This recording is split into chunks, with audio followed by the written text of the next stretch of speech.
Olá, que momento especial! É uma grande alegria compartilhar com vocês esse momento de café e fé.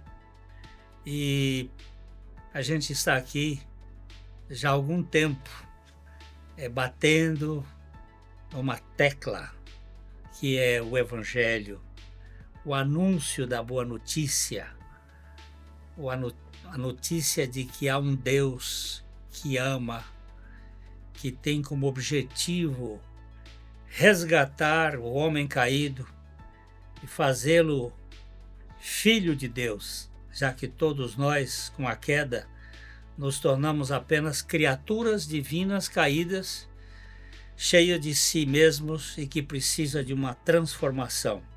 E aqui o Evangelho muda esse script, não mais o homem velho, mas a nova criatura em Cristo Jesus.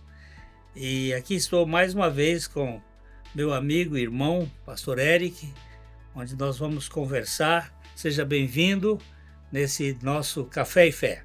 Muito obrigado, um prazer estar aqui com vocês mais uma vez. Os links das nossas redes sociais estão aí na sua tela, para que você possa conhecer, para que você possa participar também e poder colaborar com o Café e Fé, tanto no campo da intercessão, da oração, como da contribuição, se for esse o propósito que Deus toca no seu coração, e compartilhar os nossos vídeos para propagar a palavra de Deus. E eu só posso dizer que é um privilégio para nós estar aí na sua casa, entrando na sua intimidade e falando daquilo que realmente faz diferença nos nossos corações. Então pegue o seu cafezinho aí, porque o nosso Café e Fé está começando. Já já nós voltamos. Ótica Higienópolis. Há 35 anos no mercado óptico de Londrina, sempre com novidades em produtos e tecnologia. Nossa equipe está preparada para dar uma verdadeira consultoria, facilitando a escolha de seus óculos para correção ou proteção solar. Ajuste de óculos personalizados, respeitando o conforto e anatomia do seu rosto. Ótica Higienópolis. Avenida Higienópolis, 346, em Londrina.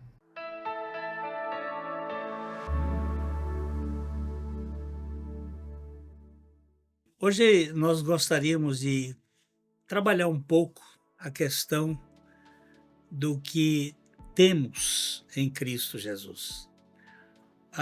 Em outro programa, nós falamos sobre o que nós somos e onde nós estamos em Cristo Jesus. E agora a gente quer falar o que nós ganhamos e o que nós temos em Cristo Jesus. A palavra de Deus nos diz que em Cristo nós temos sabedoria, justiça, santificação e redenção. 4 realidades que nós precisamos conversar aqui durante esse programa. O que é sabedoria de Deus? Vamos dar uma olhada o que na Bíblia diz o que é sabedoria, pastor Eric? Vamos lá. É o texto de 1 aos Coríntios, a primeira carta de Paulo aos Coríntios, no capítulo 2, do versículo 6 ao 8. Diz assim: Entretanto, expomos sabedoria entre os experimentados, não, porém, a sabedoria deste século, nem a dos poderosos desta época, que se reduzem a nada. Mas falamos a sabedoria de Deus em mistério, outrora oculta, a qual Deus preordenou desde a eternidade para a nossa glória. Sabedoria essa que nenhum dos poderosos deste século conheceu, porque se a tivessem conhecido, jamais teriam crucificado o Senhor da glória. Olha aqui. a sabedoria de Deus não é a sabedoria dessa época. Não é a mesma coisa. Nem tampouco dos poderosos, Uhum. não é? Mas o mistério do Evangelho da Graça revelando a pessoa de Cristo. Isso é maravilhoso, né? Não é o conhecimento acadêmico, não é simplesmente uma teologia de seminário, é um conhecimento de revelação do Espírito Santo, Uhum. não é? Ele chama a atenção aqui para a sabedoria deste século. Se eles tivessem conhecido de fato, eles não teriam crucificado Jesus Cristo. Uhum.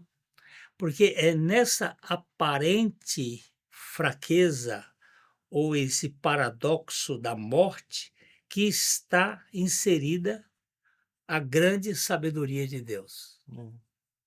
Interessante que a sabedoria que ele coloca deste século e de poderosos, nós podemos entender que a sabedoria do homem ela é voltada para si. Uhum. Ele cria e ele planeja, ele organiza tudo voltado para si mesmo. Nós temos visto guerras e mais guerras e ambição, e o tempo todo o homem usando da sua sabedoria para egoisticamente usufruir e até destruindo o outro.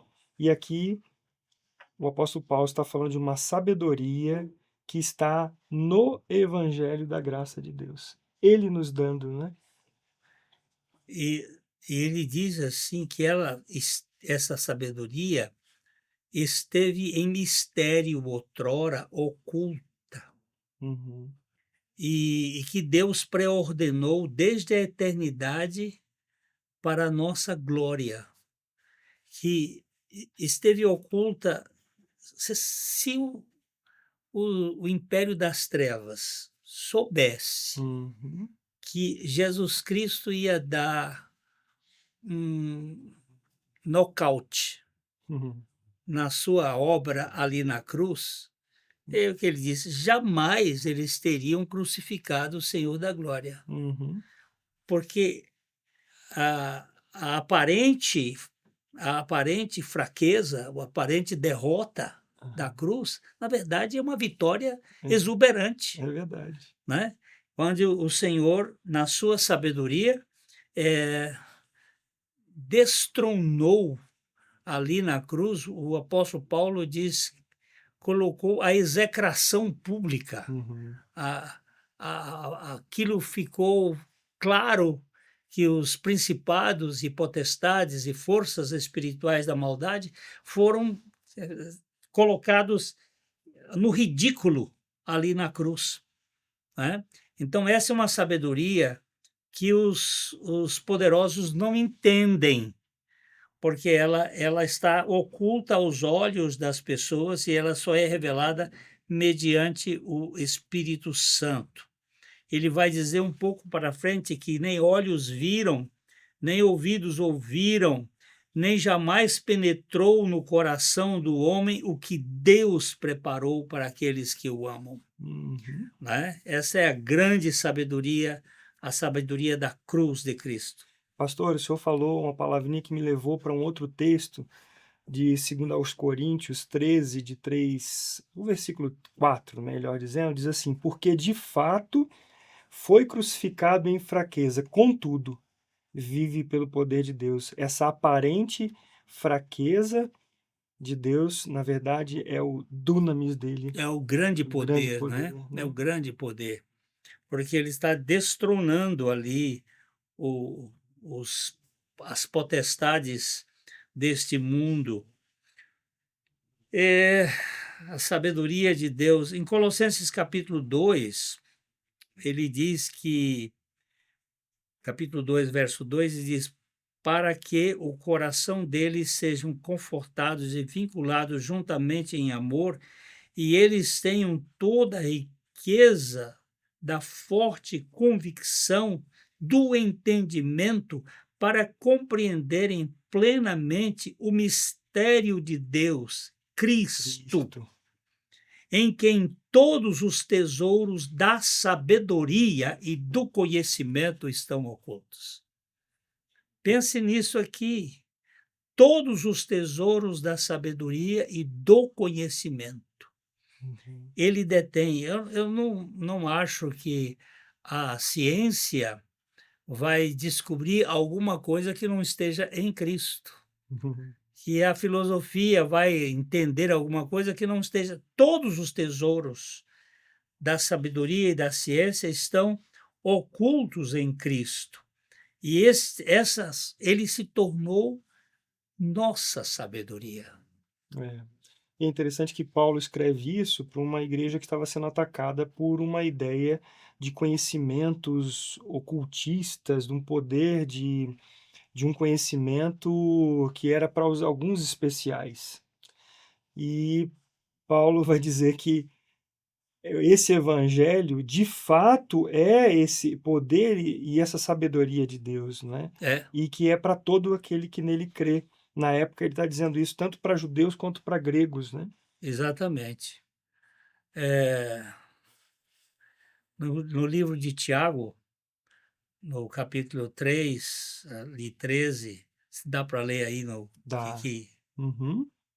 O 3, de 13 a 18 de Tiago, né? É.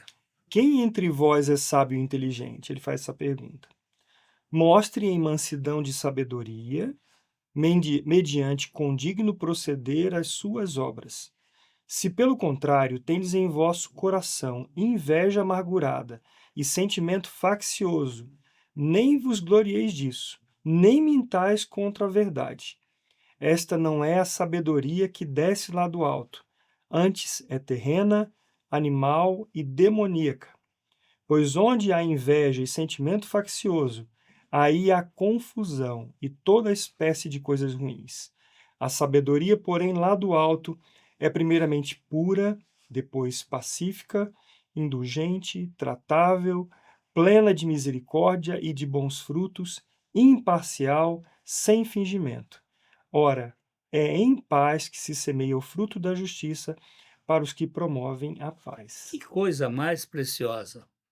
A gente vê aí nesse contexto do mundo as pessoas tendo inveja, disputando espaço, brigando, criando contendas dentro dos projetos universitários, roubo de material, de coisa. E essa sabedoria, ela é completamente destituída de sabedoria. É verdade. Ela é absolutamente contrária. Mas a sabedoria que vem do alto é pura, é pacífica, é indulgente, é plena de misericórdia, de bons frutos, imparcial, sem fingimento. Que coisa mais linda. Gente, espera um pouco. Eu vou voltar aqui já com o Eric para a gente comentar um pouco mais sobre outros aspectos do que temos em Cristo. Além da sabedoria, nós vamos ter outros elementos. Já que a gente está voltando.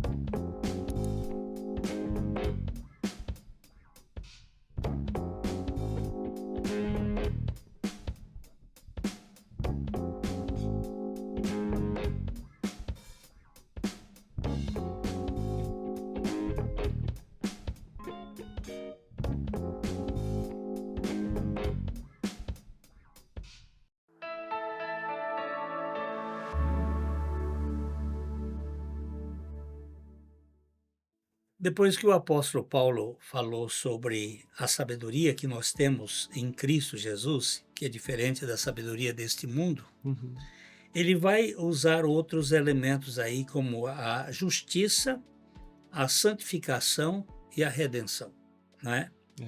E a gente precisa entender que a justiça de Deus não é a nossa justiça. A nossa justiça é considerada na Bíblia como trapo de imundícia. É a justiça própria, que ela é arrogante, ela é presunçosa, ela é, Imparcial.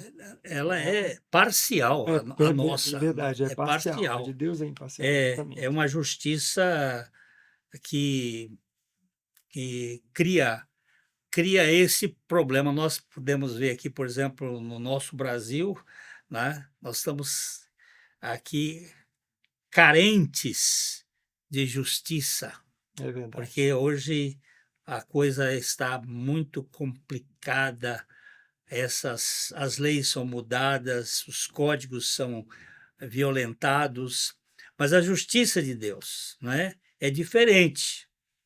Ah, aqui em 2 Coríntios, capítulo 5, verso 21, dá uma lida nesse texto aí, Uhum. pastor Eric.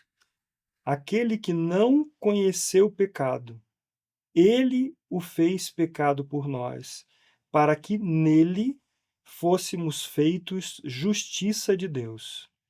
Quem é aquele que não conheceu o pecado? Somente o Senhor Jesus Cristo. E quem foi que fez dele pecado por nós? Uhum. O próprio Deus, O próprio Deus. Para quê? para que ele nos justificasse, né? E nele nós fôssemos feitos justiça de Justiça. Deus. A justiça que nós temos em Cristo é aquela que nos justifica sem negar a nossa pecaminosidade, É. né? Sem ter que escamotear, né?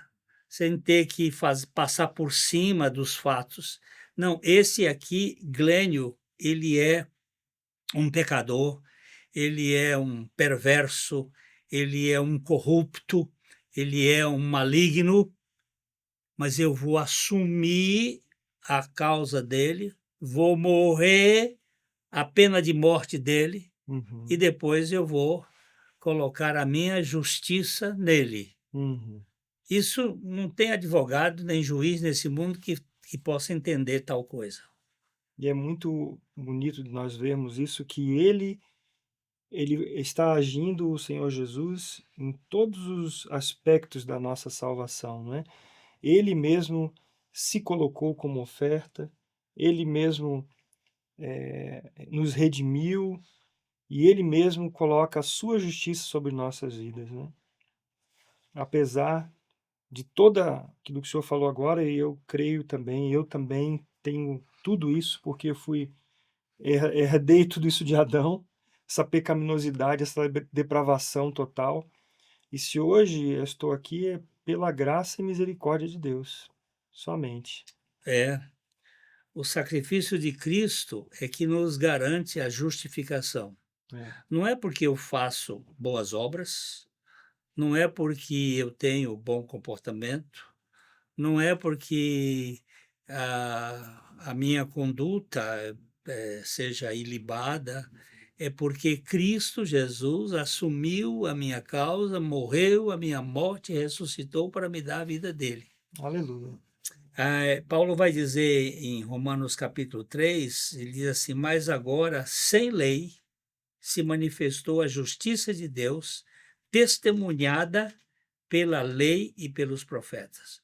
Justiça de Deus mediante a fé em Jesus Cristo. Uhum. Para todos.